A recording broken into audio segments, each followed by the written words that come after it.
Let's go to Lesson 11. Does he have a pen? Yes, he does.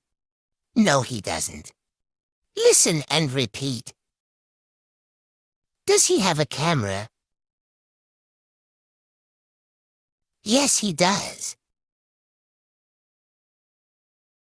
Does he have a calculator? Yes, he does. Does he have an umbrella? Yes, he does.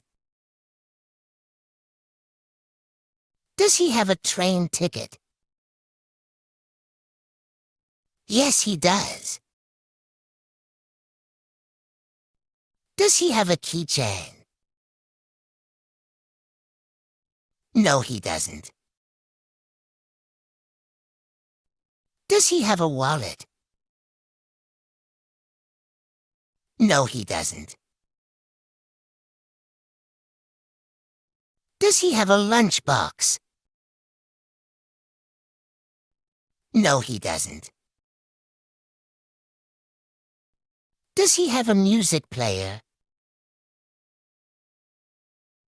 No, he doesn't.